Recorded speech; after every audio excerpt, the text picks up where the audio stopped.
Xóa xói tour này là va đã nang a rong bo chin te ni na chan vo thalelin thang that lo itum chin mo hey shala a go tu se tuar na kha kan thi sen bua la lungai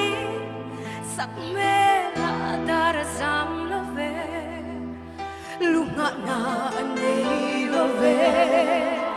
kal sanin na asin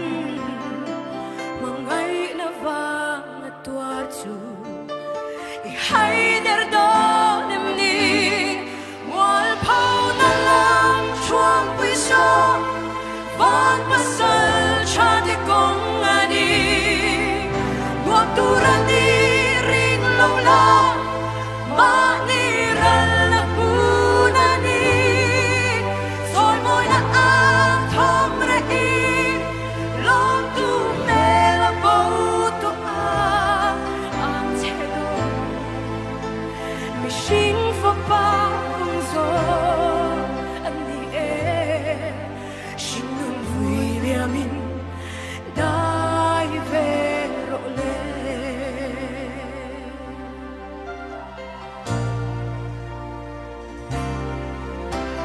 Che dong o Calvary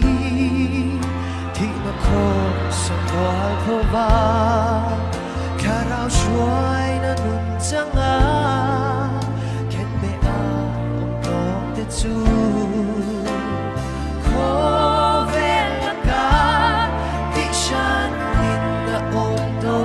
à tí sa đa na nung lovin lalda Puerto at lalo cross kong zo I Chak na ruama dai zera Karabalong manui Nung nalalo ko mala Wako na lang chuang ui so Fan pasal chani kong ani Konturani ring lâu la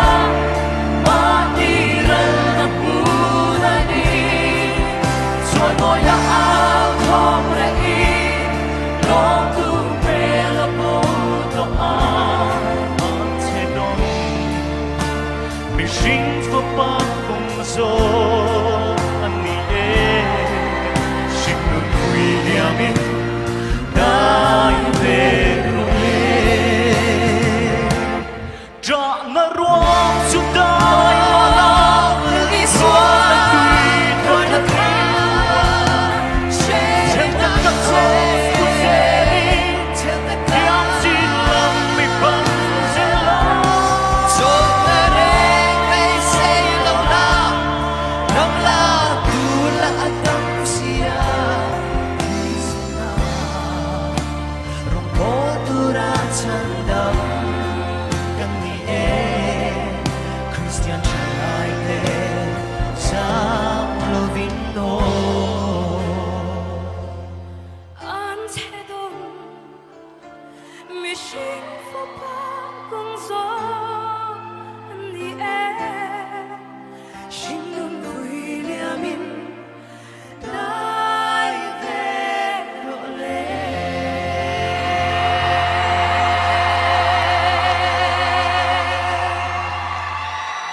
Paro ti vero se